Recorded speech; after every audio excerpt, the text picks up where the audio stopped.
ଆଜି ଆପଣମାନେ ସିନ୍ଦୁର ଖେଳ ଏପିସୋଡରେ ଦେଖିବାକୁ ପାଇବେ ଶାଲିନୀ କହିବ ମୋ ପୁଅର ଉଦାସ ମୁହଁ ଦେଖି ମୁଁ ଜମା ବି ବରଦାସ୍ତ କରିପାରୁନି। ତେଣୁ ମୋ ପୁଅର ଯୋଉଥିରେ ଖୁସି ମୁଁ ବି ସେଇଥିରେ ଖୁସି। ସେଇଥିପାଇଁ ପୁରୁଣା କଥାକୁ ସବୁ ଭୁଲିଯାଅ ଆଉ ନୂଆ ବୋହୂକୁ ଖୋଲା ହୃଦୟ ସହିତ ସ୍ୱାଗତ କର। ଆରେ ଦେଖ କେତେ ହାଇ ଫାଇ ବ୍ରାଣ୍ଡେଡ ବୋହୂ ମୋର। ସେ ଝିଲମିଲଠୁ ଲକ୍ଷେ ଗୁଣରେ ଭଲ। ରିୟା ବେଶରେ ଥିବା ଝିଲମିଲ କହିବ ମୋ ମୁଣ୍ଡରେ ଯୋଉ ଏତେ ବଡ଼ ଛତି ଲାଗିଛି ଯଦି ମୁଁ ଏ ଛତି ବାହାର କରିଦେବି ନା ଶାଶୁମା ତାହେଲେ ଆପଣ ଠିକ୍ ବୁଝିପାରିବେ ଗାଉଁଲି ଝିଲମିଲ ଆଉ ଆପଣଙ୍କର ହାଇ ଫାଇ ବ୍ରାଣ୍ଡେଡ ବୋହୂ ଦିଜଣ ଯାକ ଏକା। ତାପରେ ଶାଲିନୀ କହିବ ରିୟା ବୋହୂ ଯା ଏବେ ବଡ଼ମାନଙ୍କର ଆଶୀର୍ବାଦ ନେ ତାହେଲେ ଯାଇ ତୋର ଆଉ ପୁନିତର ବୈବାହିକ ଜୀବନ ଖୁସିରେ ଭରିଯିବ। ଯା ରିୟା ଯାଇ ସମସ୍ତଙ୍କୁ ପ୍ରଣାମ କରିବ। ତାପରେ ପୁନିତ କହିବ ରିୟା କେମିତି ଲାଗିଲା ଆମ ପରିବାର? ରିୟା କହିବ ଇଏ କୋଉ ପଚାରିବା ଭଳି କଥା। ମୁଁ ତ ଏ ଘରର ଆଉ ପରିବାର ସମସ୍ତଙ୍କୁ ବହୁତ ଭଲ ଭାବରେ ଜାଣିଛି। ମତେ ତ ଏମିତି ଲାଗୁଛି ମୁଁ ଏଇ ଘରୁ ଗଲି ଆଉ ସାଙ୍ଗେ ସାଙ୍ଗେ ଫେରି ଆସିଲି। ସମସ୍ତେ ଶୁଣି ପୁରା ଆଶ୍ଚର୍ଯ୍ୟ ହେଇଯିବେ। ତାପରେ ପୁନିତ କହିବ ମାନେ? ତାପରେ ରିୟା କହିବ ନାଇଁ ମାନେ ମୁଁ କହିବା କଥା ହେଲା ତମେ ତ ତମ ଘର ଲୋକଙ୍କ ବିଷୟରେ ମୋ ଆଗରେ ଏତେ କଥା କହିସାରିଛ ଯେ ମତେ ଲାଗୁଛି ଯେମିତି ମୁଁ ଏ ଘରେ ଆଗରୁ ରହିସାରିଛି। ରିୟା ମନେ ମନେ କହିବ ଓଃ ବଞ୍ଚିଗଲି। ଆଦ୍ୟା ରିୟାକୁ ପୁରା ଭଲ ଭାବେ ଦେଖିବ। ଅଂଶ କହିବ ପୁନିତ ଇଏ ତୁ ଯାହାବି କଲୁ କିଛି ଠିକ୍ କଲୁନି। ଏଇଟା ଝିଲମିଲ ପ୍ରତି ଅନ୍ୟାୟ ହେଉଛି। ପୁନିତ କହିବ ନ୍ୟାୟ ତ ତୁ ବି କରିନୁ ଭାଇ। ତୁ ଯେତେବେଳେ ଦିଟା ବାହା ହେଇଛୁ ସେଇଟା ଠିକ୍ ଆଉ ମୁଁ ଆଉ ଗୋଟେ ବାହା ହେଇଗଲି ବୋଲି ସେଇଟା ସମସ୍ତଙ୍କ ଆଗରେ ଖରାପ ହେଇଗଲା। ଭାଇ ତୁ ଏକା ସମୟରେ ଦି ଜଣଙ୍କୁ ବୁଲେଇବାକୁ ନଉଛୁ କିନ୍ତୁ ମୁଁ ଏକା ସମୟରେ କେବଳ ଗୋଟିଏ ବାହା ହେଇଛି ତାଠୁ ଅଧିକ ନୁହେଁ। ଅଂଶ ପୁରା ରାଗି ଯାଇ କହିବ ପୁନିତ। ଶାଲିନୀ କହିବ ସତ ସବୁବେଳେ କାନକୁ ଶୁଣିବାକୁ ଖରାପ ଲାଗେ ଅଂଶ। ଏ ପରିବାରରେ ଯିଏ ଯାହାବି କରୁ ସେଇଟା ଠିକ୍ କିନ୍ତୁ ମୋ ପୁଅ ଯଦି ତା ଖୁସି ପାଇଁ କିଛି କଲା ସେଇଟା କାହା ଦେହରେ ଯାଉନି। ତାପରେ ଆଦ୍ୟା ରିୟାକୁ ଚାହୁଁଥିବ। ରିୟା ଆଦ୍ୟାକୁ ଦେଖି ମନେ ମନେ କହିବ ଆଦ୍ୟା ଅପା ମତେ ଚିହ୍ନିଦବା ଆଗରୁ ମତେ କେମିତି ବି ହଉ ଏଠୁ ଖସି ଚାଲିଯିବାକୁ ହବ। କହିବ ପୁନିତ ମୁଁ ବହୁତ ଥକି ପଡ଼ିଲିଣି ଏବେ ଟିକେ ମତେ ରେଷ୍ଟ ନବାକୁ ପଡ଼ିବ। ପୁନିତ କହିବ ହଁ ହଁ ରିୟା ଆସ ମୁଁ ତୁମକୁ ଆମ ରୁମ୍ ଦେଖେଇ ଦଉଛି କହି ରିୟାକୁ ନେଇ ସେଠାରୁ ଚାଲିଯିବ। ତାପରେ ରାଜନ କହିବ ତମ ସହିତ ମୁଁ ପରେ କଥା ହେବି ଶାଲିନୀ କହି ସେଠାରୁ ଚାଲିଯିବ। ଅଂଶ କହିବ ଆଦ୍ୟା ମୁଁ ଏବେ ଅଫିସ ଯାଉଛି କହି ସେଠାରୁ ଚାଲିଯିବ। ତାପରେ ଜଣ ଜଣ କରି ସମସ୍ତେ ସେଠାରୁ ଚାଲିଯିବ। ଶେଷରେ ଆଦ୍ୟା ଯାଉଥିବ ଶାଲିନୀ କହିବ ଆଦ୍ୟା ଦେଖୁଛୁ ତ ଏତେ ହାଇ ଫାଇ ବୋହୂ ମୋର। ଯା ତା ପାଇଁ ଖାଇବା ତିଆରି କରି ନେଇ ଆସେ। କିନ୍ତୁ ହଁ ଗୋଟେ କଥା ମନେ ରଖିବୁ ଏମିତି ଆଜେ ବାଜେ ଖାଇବା ସିଏ ଖାଏନି। ତେଣୁ ତା ପାଇଁ ଚା କଫି ପକୁଡ଼ି ବନେଇକି ନେଇକି ଆସିବୁନି। ତା ପାଇଁ ଫ୍ରେଶ ଜୁସ୍ କି ସାଣ୍ଡୱିଚ ନେଇକି ଆସିବୁ ହେଲା। ଏପଟେ ପୁନିତ ରିୟାକୁ ନେଇ ରୁମକୁ ଆସିବ। ରିୟା ରୁମ ବାହାରେ ଛିଡ଼ା ହୋଇ ରହିଥିବ। ପୁନିତ କହିବ କଣ ହେଲା ରିୟା ତମେ ବାହାରେ କାହିଁକି ଛିଡ଼ା ହେଇ ରହିଲ? ଭିତରକୁ ଆସ। ରିୟା କହିବ ଆରେ ତମେ ମୋ ବ୍ୟାଗ ଉଠେଇଲେ ସିନା ମୁଁ ଭିତରକୁ ଯିବି। ପୁନିତ କହିବ କଣ ହେଲା ମୁଁ ବ୍ୟାଗ ଉଠେଇବି? ରିୟା କହିବ ହଁ ତମେ। ପୁନିତ କହିବ ହଁ ହଁ ଡାର୍ଲିଂ ତମେ ଠିକ୍ କହୁଛ। ଏକ୍ଚୁଆଲି ମୁଁ ପୁରା ଭୁଲି ଯାଇଥିଲି। ଏବେ ତ ଏ ଲଗେଜ ମତେ ହିଁ ଉଠେଇବାକୁ ପଡ଼ିବ। ମୁଁ ତମ ହଜବେଣ୍ଡ ନା କହି ବ୍ୟାଗ ଉଠେଇବ। ରିୟା କହିବ ଦାୟିତ୍ୱରେ ଉଠେଇବ। ତା ଭିତରେ ମୋର ଇମ୍ପୋର୍ଟାଣ୍ଟ ଲଗେଜ ଅଛି। ପୁନିତ କହିବ ହଁ ହଁ ଆସ ଭିତରକୁ ଆସ କହି ଲଗେଜ ଉଠେଇକି ଆଣିବ।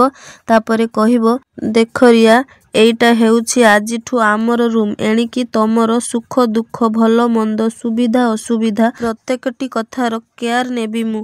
ରିୟା ତମ ଦେହରେ ଧୂଳି ଟିକେ ପଡ଼ିବାକୁ ଦେବିନି ମ୍ୟାଡାମ। ରିୟା କହିବ ହଁ ହଁ ଠିକ୍ ଅଛି ଠିକ୍ ଅଛି। ପୁନିତ କହିବ ଆଚ୍ଛା ତମକୁ ଏ ରୁମ୍ କେମିତି ଲାଗୁଛି? ରିୟା କହିବ ଟିକେ ଛୋଟ ଅଛି ଚଳିବ ଆଇ ୱିଲ୍ ମ୍ୟାନେଜ କହି ବେକରୁ ଫୁଲମାଳ କାଢ଼ି ବେଡ୍ ଉପରେ ବସିବ ଆଉ କହିବ ଓ ଗଡ୍ ବହୁତ ଥକି ପଡ଼ିଲିଣି ମୁଁ। ଏ ବାହାଘର ବି କେତେ ଝିଞ୍ଝଟ। ପୁନିତ କହିବ ଆରେ ମାଇ ସୁଇଟ ବେବି ତମେ ତ ପୁରା ଥକି ପଡ଼ିଲଣି। ତମର ପିଠି ଦେହ ହାତ ସବୁ ଦରଜ ହେଉଛି ନା? ଚାଲ ମୁଁ ତମ ପିଠି ଦବେଇ ଦଉଛି କହି ପିଠି ଦବେଇ ଦବ ଆଉ କହିବ ଦେଖିବ ଏବେ ତମକୁ ବହୁତ ଆରାମ ଲାଗିବ। ତାପରେ ରିୟା ମନେ ମନେ କହିବ ଯାହା ହଉ ଆଗରୁ ବାସିରେ ପଚାରୁ ନଥିଲେ ପୁନିତ।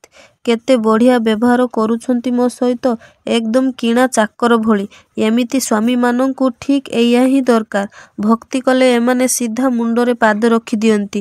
पुनीत मने मने कहिबो एते सुंदर स्त्री पाई तो मु पूरा माइप बोलिया हेई चलिबारे मोर किछि भी असुविधा नाही। रिया को खुशी करेइबा मोर प्रथम काम, कारण एमितिरे भी आजी हेउछि आमर बाहाघरर प्रथम राति। तापरे कहिबो अच्छा बेबी मु शुणिछि स्त्रीर सेवा कले स्त्री खुशी हेई कुआडे भल बरदान दियंती। रिया कहिबो अच्छा बास बास बहुत सेवा हेई गला मोर, एबे तमे एठू बाहर को जाओ, मते टिके एकुटिया छाड़। पुनीत कहिबो किंतु आमर चौठी राति। रिया कहिबो जहा हबो रातिरे हेबो, एबे तुमे एठू जाओ। पुनीत कहिबो किंतु रिया कहिबो कहिली ना जाओ पुनीत। पुनीत मन दुखरे सेठारु चाली जीवो। तापरे रिया कहिबो सुहाग राति तो मु तम सहित निश्चय मनेइबी, किंतु रातिर अंधाररे ताहेले जाई तमे मुह देखि पारिबनी। तापरे आद्या आसी कबाट बाड़ेइबो। रिया देखि कहिबो अरे ए तो आद्या अपा। आद्या आसी कहिबो मु तो पाई जूस आउ सैंडविच नै कि आसी। रिया कहिबो हां सेठी रखि दियंतु मु नै जिबी। आद्या रिया को भलो भाबरे देखिबो आउ ता पाखकु जिवो। रिया कहिबो अपा मोर एते पाखकु आसुचंती काहेकि?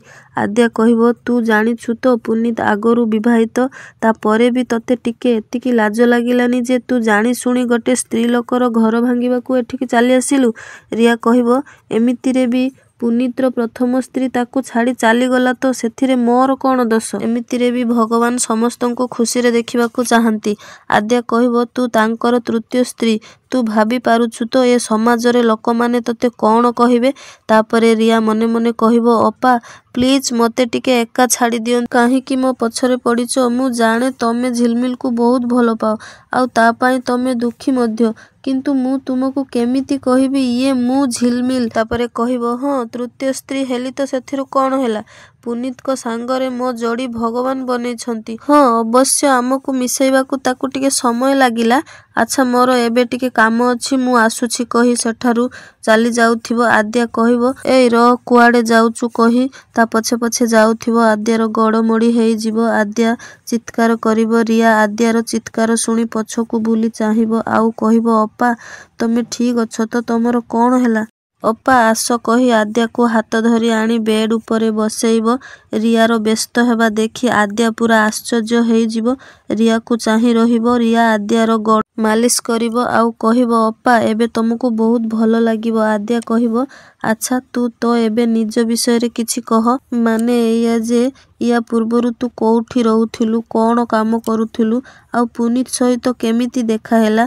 रिया मने मने कहिबो अपा मते एमिति पुलिस भली काहेकि पचारुछंती? हे प्रभु यांको नजरु मते बंचेई कि रख। आद्या कहिबो मु तते किछि पचारिली परा। रिया कहिबो हां मु गोपालपुर रे रहुथिली, सेठी गोटे पार्लर चलौथिली, पुनीत सेठिकी फेशियल हबाकू आसीथिले। आद्या कहिबो पुनीत एते दूर को पुणी फेशियल हबाकू? रिया कहिबो नाई माने सिए गोटे नुआ प्रोजेक्ट कामरे सेठिकी जाइथिले तो सेठी आम दी जनंकर देखा हेइथिला, तो सेठी आम दी जनंक भितरे प्रेम हेइगला। तापरे मने मने कहिबो हे प्रभु अपा मोठू बहुत चालाक, यांको हाबुडरू मते बंचाओ प्रभु। आद्या कहिबो अच्छा सुन गोटे कथा कह। रिया कहिबो मते तम गोड़रे सेक देबा पाई मु पानी गरम करी नै आसुछि कहि सेठारु चाली जाउथिबो। आद्या कहिबो रह झिलमिल। रिया अटके जिवो। आद्या बेड रु उठी ठिया होई कहिबो तू तो रिया ना, किंतु मु जेतेबेले झिलमिल डाकिली तू रहीगलु केमिति? रिया जीभ कामुड़ी पछकू चाहिबो कहिबो अपा मु ही झिलमिल। आद्या हसिबो। एपटे अंश चिंतारे बसिथिबो। मल्लिका आसी पचारिबो कौन हेछि अंश, किछि इश्यू अछि कि? अंश कहिबो हां एक्चुअली काम बहुत बढ़ी गलानी, किंतु सबु साइट रे पेमेंट गुड़ाक डिले हेई रहिछि, मु देखुछि कोउठी कौन हबो, मु सबु मैनेज करि देबी। तापरे मल्लिका गोटे चेक लिखि दबो आउ कहिबो नियो अंश एथिरे मैनेज करि दियो। अंश कहिबो कौन एसबु? मल्लिका कहिबो अंश मु तुमको एते टेंशन रे देखि सही पारुनी, सेथि पाई प्लीज मना करनी नियो। अंश कहिबो किंतु मल्लिका ये तो तुम पर्सनल अकाउंट रो। नाई मल्लिका मु ए टंका नेई पारिबिनी। तेबे दर्शक बंधु वीडियोटी जदि भलो लागिथिबो वीडियो को गोटे लाइक करी चैनल को सब्सक्राइब करि दियंतु।